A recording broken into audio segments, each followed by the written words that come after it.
It doesn't end there. There are smaller but significant, equally significant, avowals of a very bad conscience. These have included regret for the rape and the torture of orphans and other children in church-run schools in almost every country on earth, from Ireland to Australia.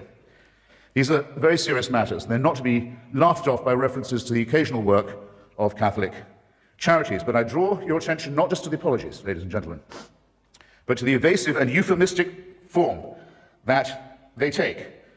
Joseph Ratzinger, the current Pope, considered by some, by Catholics, to be the Vicar of Christ on earth, in his comment, one of the few he's made, on the institutionalization of rape and torture and maltreatment of children in Catholic institutions, he has said, it's a very severe crisis which involves us, he said, in the following: in the need for applying to these victims the most loving pastoral care.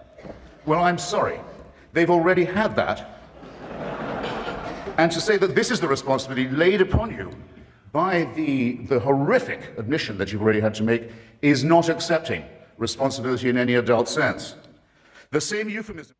First of all, when you look at these statistics regarding child abuse in religious institutions versus secular institutions, religion only comes ahead by about 4%.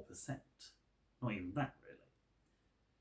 So to say that they are the worst is only a very narrow margin, and one that few people even consider worthwhile, especially when you consider how they'll bash on about how it's insignificant compared to other statistics. Furthermore, mocking the very idea of pastoral care when they see just one version, that's them bashing on a bad personal experience, something which is unfortunately spammed on by atheists a lot. If you're talking about it being euphemistic in apology, would you want to be very blunt about it? No, you'd want to be polite.